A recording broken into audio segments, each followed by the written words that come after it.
ولد الرفيق الشهيد عمر عوض الله في قرية المسمية في العام 31.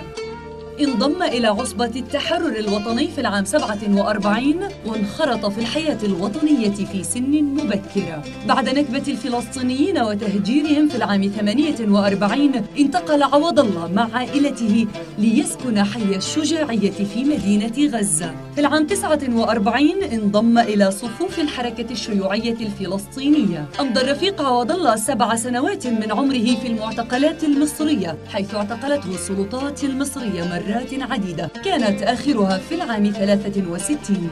بعد النكسة في العام 67 تولى الرفيق عوض الله قيادة الجناح العسكري للحزب الشيوعي القطاع.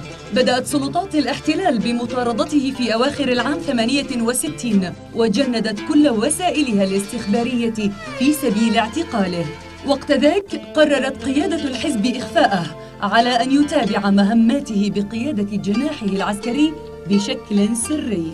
نجح القائد عوض الله بقيادة وتنفيذ 554 عملية عسكرية ناجحة ضد أهداف إسرائيلية بالتعاون مع قوات التحرير الشعبية.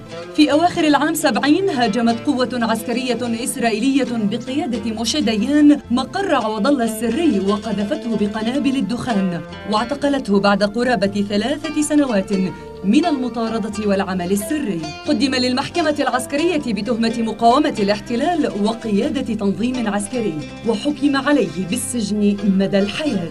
أمام المحكمة العسكرية الصهيونية قدم المناضل عوض الله دفاعاً سياسياً صلباً دان فيه الاحتلال، ودافع عن سياسة حزبه وعن حق شعبه في مقاومة الاحتلال.